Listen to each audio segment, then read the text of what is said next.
G, as the kids are saying. Probably don't say it like that anymore. I'm not hip to the lingo.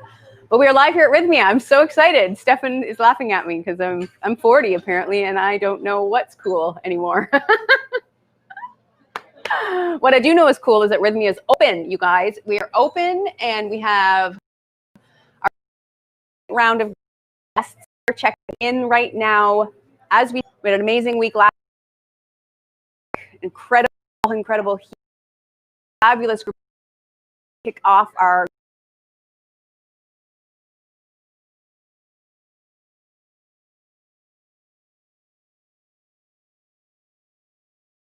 are watching from, let me know what's going on.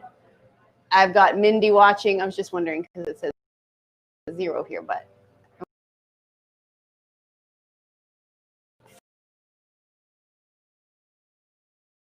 awesome. You here again. Kelly's here again. Guys, so happy to have on Sunday, November the 8th.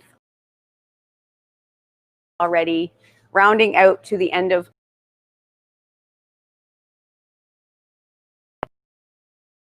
yes, Raquel, we are officially watching from. If you're hopping on there, I see a lot more people are joining us. Let me know where you're watching from. We are coming to you live from Sun after some days.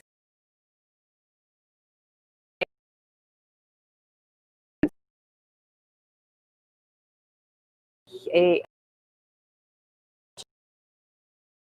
is absolutely incredible. To have a lot of other cool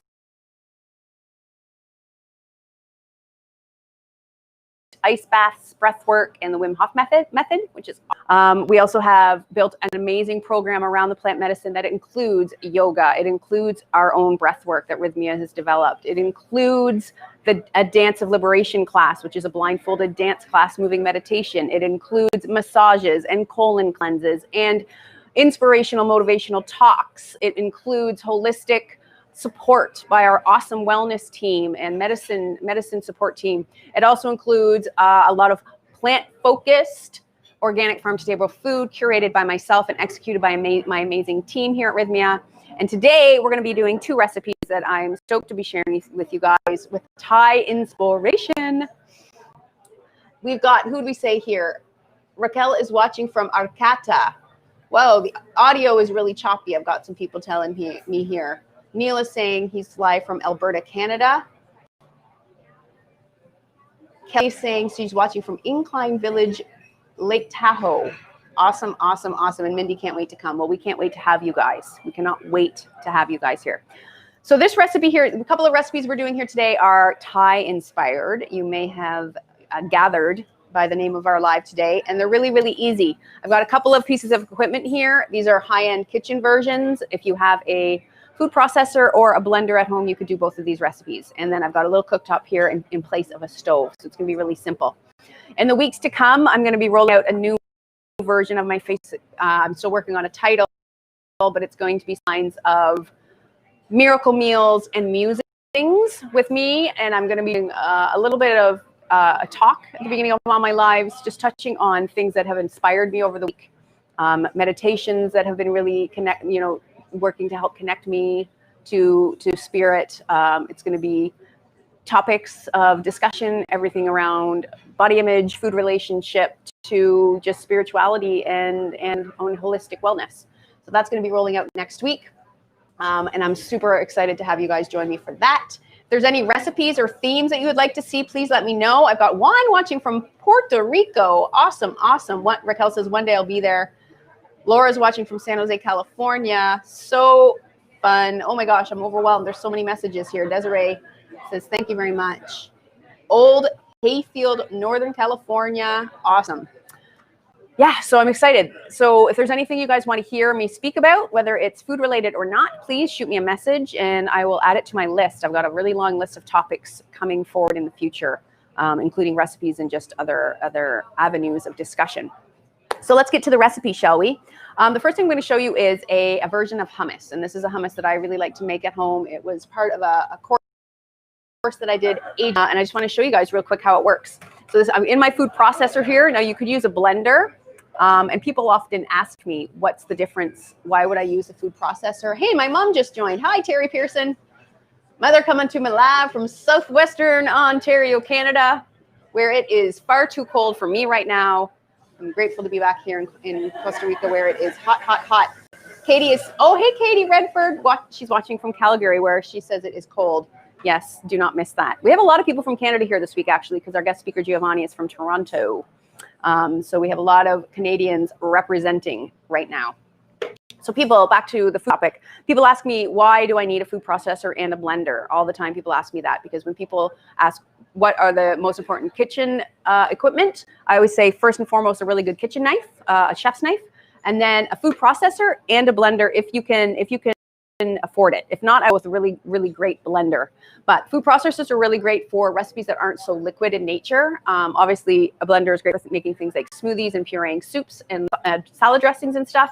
But when we're making things that need to be a bit more chunky or don't have a lot of liquid ingredient, a food processor is what's up. So we use both of these for many of the recipes here at Rythmia. If you have any of my cookbooks, I now have 4. You'll notice that I use blenders and food processors in a lot of those. And the reason being is I prefer to use machines than use my bare hands a lot of the time. It just saves time and it saves energy. And food processors are really great because if you've seen me, I've shown many times that they have great blade accessories. So you can grate vegetables, you can slice vegetables and all of that using a machine, the food processor. So it's a really great tool to have. And you can buy a small one, like a 5 or 6 cup for under $50 at a lot of home stores. And blenders, you could buy a pretty good one for about $100. So for $150, you can really have the equipment that you need. My mom says it's 22 degrees today in Ontario, Canada. That's crazy.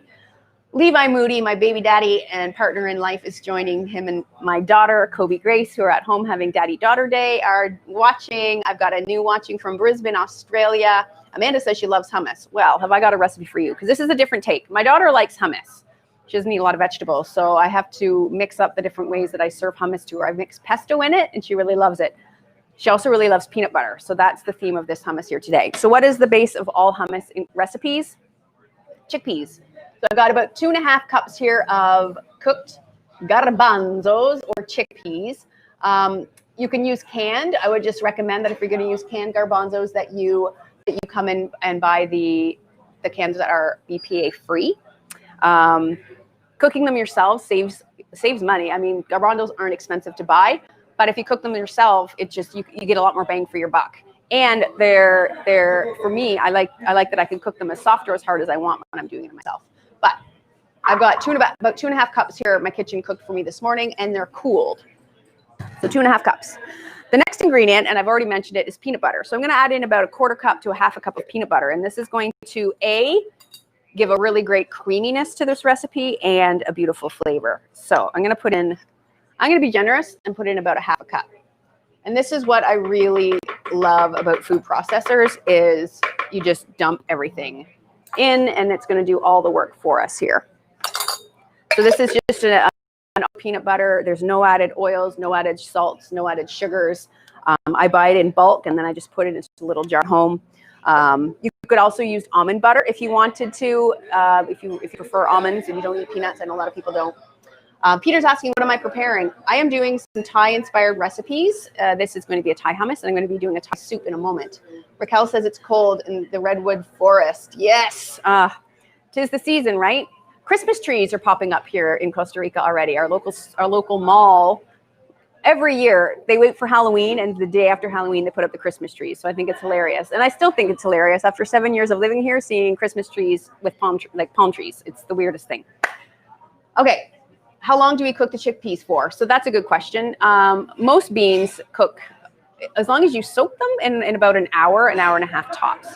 When I cook them at home, I usually soak the dried chickpeas. When you buy them, they're really tiny and they're hard as rock in a bag. Soak them overnight, and I usually put in a piece of seaweed or something, kambu. I just said combo. Combo is a frog medicine. Kambu is the seaweed. And that just helps eliminate some of the gaseousness that beans tend to have when you're cooking them at home. And just let them soak overnight. Drain the water and then throw them into a pot with a a very generous amount of water. You want to do far more than cover the beans because they are going to soak up a lot of the water and expand as you're cooking them. And with garbanzos, it really depends on, you know, every bag is going to be a little bit different when you're cooking them. Just check them after, you know, 30 to 40 minutes and just keep checking them. And you're just going to bring them to a boil and then turn them down to a simmer with the seaweed still and a bit of salt if you want. I don't typically salt my beans till after I cook them. And yeah, usually you could also use a pressure cooker, which is going to make it a lot quicker job also. And you don't need to soak it when you're dealing with a pressure cooker. Hey there, Tiffany Lynn. I love seeing you, and I'm so happy to be back in the Roots kitchen also. Oshan is saying frog medicine. Yes, sorry, my words. I'm all like my brain is mush these days, and I've been talking a lot about different plant medicines, and that's what happens. So what do we have here? Let's get back to the recipe, shall we? Chickpeas and peanut butter, the most important ingredients. So to keep this Thai inspired, I'm going to add a couple of other ingredients here. And what I've gone ahead and already done is grated. This is a couple of cloves of garlic. I would say at least one. You could do as much as you want. I know with a lot of my recipes, when I do them at home, I put a lot more garlic in than when I do them at Rythmia, because garlic is one of the foods that we try to avoid in excess and on a plant medicine dieta. And then I've got some ginger. Sorry, this is ginger and this is garlic. So I'm just going to toss those right into my food processor. A bada boom, bada bing. So ginger, garlic, peanut butter, delicious. I've also got here a couple of other amazing, small amounts of a couple of other ingredients. I've got sriracha. Any Thai style, if you have a Thai chili paste or something, you could use. And here, this is, and you could swap that out for another. I like to always balance out my sweet, my sour, my acidic, and all of that. So I've got my sweet and spicy sriracha and a tiny bit of honey. You could use maple syrup if you want, or even some tamarind paste would be really, really good in this recipe. So I'm just going to dump those into my food processor. Use as much or as little, you know, hot chili paste as you want. Obviously, if you don't like things super hot, use less. If you like things with a good spice on it, use a little bit more. Hi, George Bell. Really good to see you. George Bell coming to me live from Stony Brook on Stony Brook. What? Stony Brook. I feel like I was saying that wrong as it was coming out, but that's right. Stony Brook, right? Correct me. Okay. What am I doing here? Back to the recipe.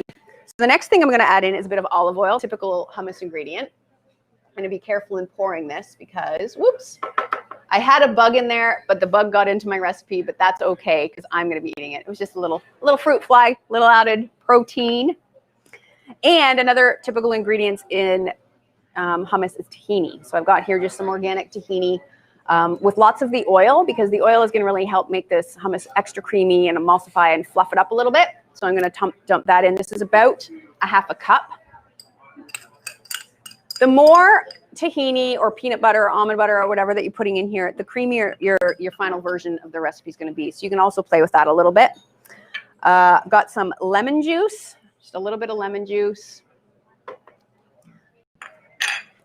A little bit of lime juice. And then this is an important ingredient, sesame oil. I'm going to put in a pinch of sea salt. And then I've got some sesame oil here. And I have to be careful because for some reason I have my salt on the same tray as my oil. And that would be a catastrophe if I put in too much salt. So this is just toasted sesame oil. And you don't need a lot. That flavor goes a long way. There we go. So that's it for the ingredients. And I'm going to put my top on and just give it a whirl. Easy, easy.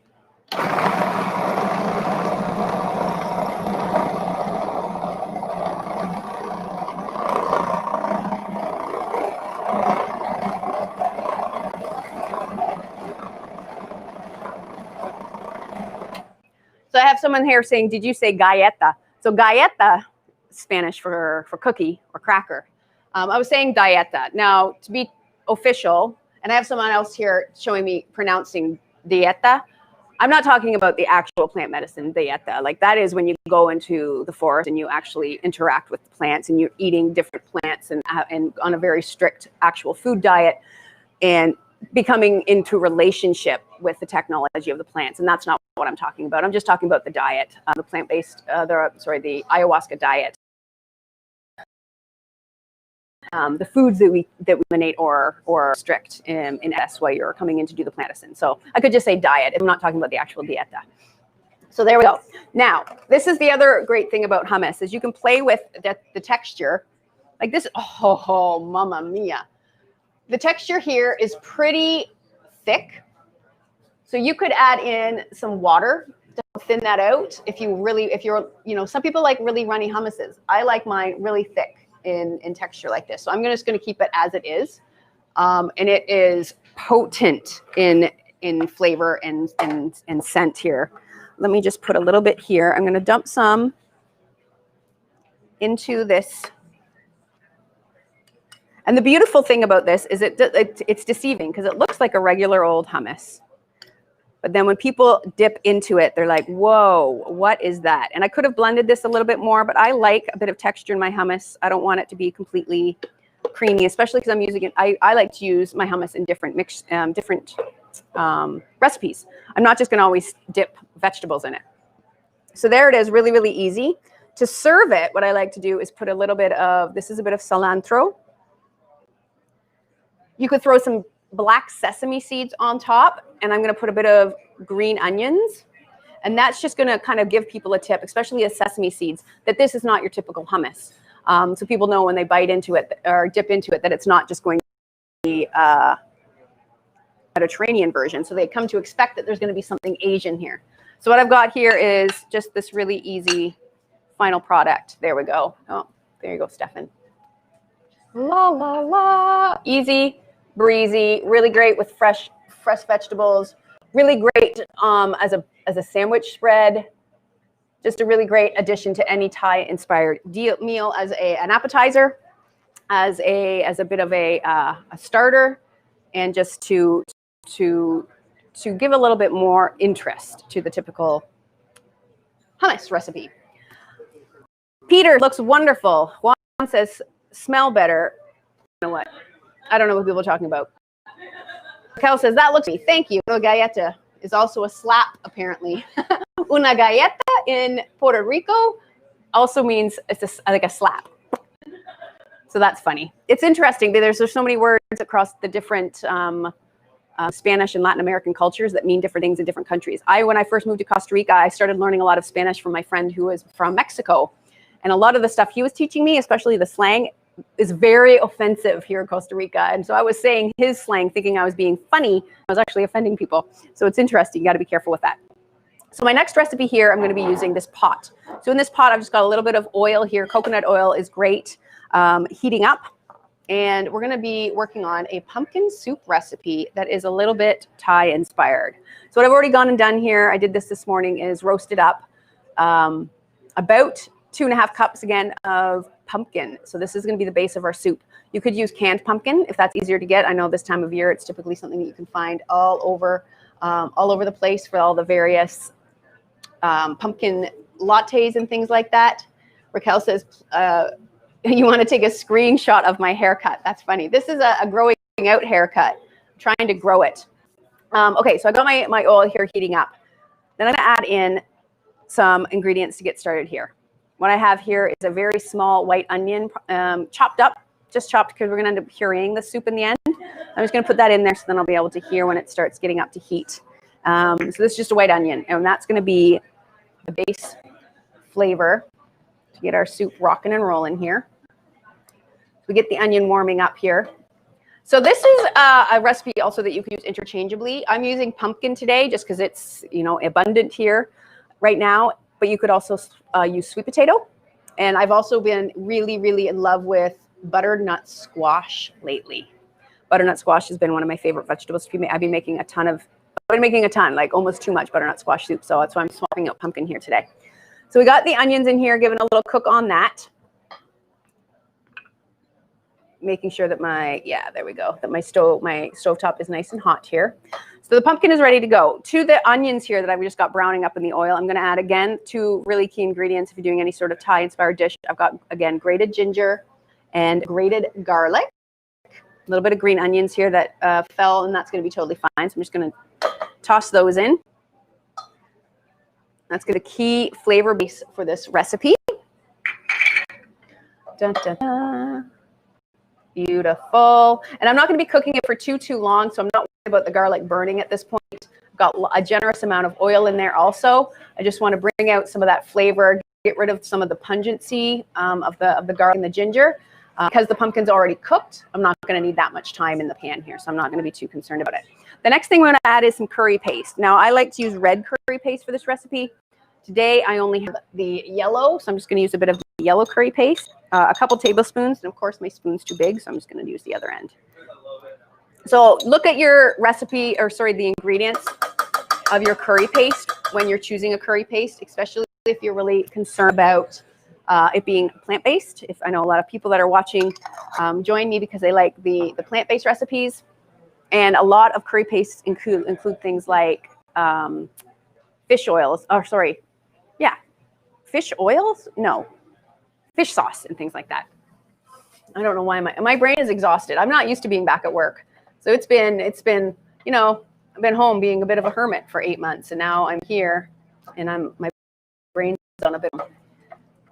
Not to mention hot. I was doing this live in my kitchen where I have had the air conditioning pumping for the last 8 months. And now we're out here and it's probably 33 degrees Celsius, which is, I would say, in the 80s almost. Would you say, Stefan? It's probably close to somewhere in the early 80s.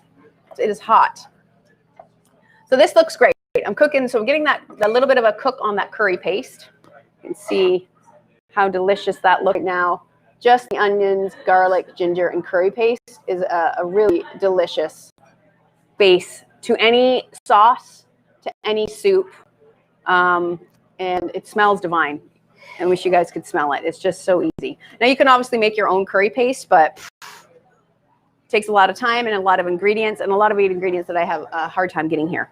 So I've got all of that cooking up here. I'm going to add in, and it's starting to give a nice bubble up, so I'm going to add in a few more ingredients. So the next thing I'm going to add in is a couple of spices. So here I've got a curry powder. So I'm layering in the flavors of the curry here because this is going to be a really nice, rich dish. So I've got a bit of curry powder. I'm going to add in about a teaspoon of that. And then turmeric, just because it is a powerhouse for nutrition, I always add more turmeric when I'm doing anything with the curry. So there's your beautiful curry and turmeric popped right in there. Get a nice cook on that. You always want to have a bit of a cook on these kinds of spices. If they're raw, it can be a bit, you'll taste the rawness of them. So especially if your spices have been sitting around for a while, giving a nice little cook on them just help bring them back to life if they're a little bit stale. So I've got that. Again, I'm going to add a pinch of salt. There's probably some good salt in that curry paste though, so I'm not going to go too crazy on it. And I've got a bit more sriracha here just for a little extra heat and sweetness. Again, you could use any chili powder that you have on hand. And then I'm going to put in my pumpkin. So I've got this pre-cooked already, just in the essence of time.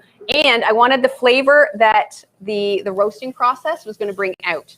So I roasted this in coconut oil this morning, and I didn't salt it or anything. So really, really simple. And then I'm just going to dump that. Oh, beautiful caramelized pumpkin in there. Easy breezy. And then I'm just going to layer it with coconut milk. So this is just a coconut, non-GMO coconut milk. And I'm going to use most of the can here. It's going to be really rich. And this is helping just get all of the crusty bits that were forming on the bottom. This is probably a bit too much coconut milk, but whatever. I love me some coconut milk. And the beauty of this is we'll blend this up, and then you can serve it. And as it sits in the fridge, it's going to really thicken up, right? Because coconut, anything coconut, high in coconut fat, tends to coagulate a bit and firm up when it's exposed to cold temperatures. So when you serve this, you can always, if you're keeping it in the fridge, when you go to reserve it, you can add water, and that's going to help just cut some of the richness of it. But I like it rich. I like it rich. So there we go. That's what it looks like so far. I don't know if you're going to be able to see that, but it's just, you can see the color of that liquid. It's just a nice, beautiful yellow curry color. Ideally, we would let this cook long enough so that the pumpkin comes through, the heat cuts through all the way through that pumpkin. I had it in the refrigerator, so it was a bit cool. But in the essence of time for Facebook, I'm going to pretend that it's cooked through, and I'm going to just transfer it to my blender. Now, an easier route would be to use an immersion blender, and you could just sound of an immersion blender. You could just blend it right in the pot, and that saves you another dirty dish. Or you can do what I'm going to do here, and you just be careful when you're pouring it in. Just pouring it all into my blender, and just make sure that your blender is heat safe. Some blenders aren't meant for dealing with hot ingredients, so just be mindful of that. Look at that color, so good. Now I could add some more. I am going to add a bit of water, just because it's going to be pretty rich and thick. So I'm going to add about 1.5 cups of just some straight up tap water here. I'm going to add another pinch of salt now that I've added in all of that coconut milk. A little bit of black pepper would be really great.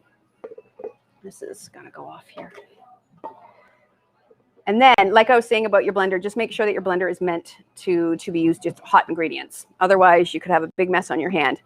And make sure that you have it set up that there is a place for the heat to escape. Now, this particular brand of blenders has an opening on the top, so that there's always going to be a way for the heat to escape, but I always put a towel on top of anything I'm blending that's hot, just for extra safety measure. So let's turn this on. I think it's already on. Starting on a super low and just blend it up.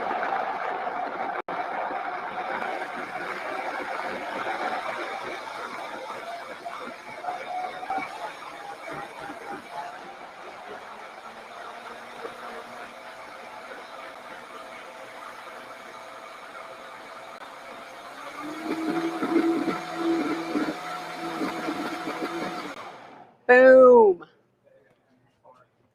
So good. We got the sun coming in hot on my back right now. Holy. I'm melting. Oh, lordy, this is so good. All right, so I'm going to show you guys what this is going to look like. Serving it up. I'm not going to go too crazy here, because I'm going to eat this after we're live. Look at this. Look at the color of that. Maybe I'll just set that there, Stefan. Can you see it if I do that? Or does it need to tilt it? Perfect. And then what I would do to serve it is add a dollop of your favorite yogurt, whether it's coconut or otherwise, just to help cool it. It's going to add a bit more creaminess. Add in some cilantro. And again, with the green onions. A bada boom, bada bing. And then there you have 2 really simple, easy, Thai-inspired dishes. And look at the color. You can just see the health in that between the turmeric and all of those curry ingredients, good fats from the coconut milk. Awesome. Easy breezy. All right, my friends, that's it. Do you want the recipes? I'll post them in the comments, and I look forward to joining you guys again next week. If you have any recipe ideas, like I said, or any topics you'd like to hear me speak on, send me a message. Let me know. I'm here to serve you guys. I mean, I always have fun doing this, but I want to make sure that I am focusing on topics and recipes and ingredients that you guys would be inspired to see and hear about. If you think anyone could use these recipes for inspiration, please share this video. If you know anyone that wants to know a bit more about Rythmia, please direct them to our Facebook page. I had a lot of guests here last week telling me that they were so grateful for these videos, because it really felt like they were coming home to their family when they arrived here, instead of coming to a place where they didn't know anyone, and they were coming here to do some stuff that was going to take them out of their comfort zone, and having some familiarity through knowing us through these videos was very helpful. So please share this video. We love your support. And if you're not subscribed to our newsletter, please do that. There's so much information that we're sharing there every week, just about all the updates and all of these Facebook Lives and interviews and upcoming workshops and all of that stuff. Have yourself a beautiful rest of your day and a beautiful week. I'll see you guys here next week. Ciao for now. Mwah.